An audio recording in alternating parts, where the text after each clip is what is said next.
அஸ்ஸலாமு அலைக்கும் வரஹ்மத்துல்லாஹி வபரகாத்துஹு. அல்ஹம்துலில்லாஹி ரபில் ஆலமீன். அல்லாஹும்ம ஸல்லி அலா சையதினா முஹம்மதின் வ அலா ஆலி முஹம்மதின் வபாரிக் வஸல்லிம் அலைஹி. நம்முடைய இஸ்லாமிய அமல்கள் சேனலில் இன்று பார்க்கக்கூடியது ஜும்மா தொழுகைக்கு பின் பாவ மன்னிப்பிற்காக நபிகள் நாயகம் ஸல்லல்லாஹு அலைஹி வஸல்லம் அவர்கள் கற்றுத்தந்த திக்ரை பற்றி தான் நம்ம பார்க்க போகிறோம். இன்ஷா அல்லாஹ் நான் சொல்லக்கூடிய விஷயத்தை கடைசி வரைக்கும் கேளுங்க, அப்போ தான் அதன் பண்ணனை புரிஞ்சு கொள்ள முடியும்.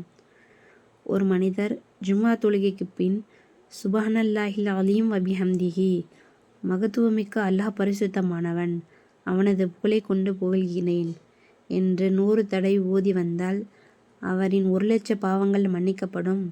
சுபஹானல்லாஹ், அவருடைய பெற்றோர்களின் 24,000 பாவங்கள் மன்னிக்கப்படும் என்று நபிகள் நாயகம் ஸல்லல்லாஹு அலைஹி வஸல்லம் அவர்கள் கூறினார்கள்.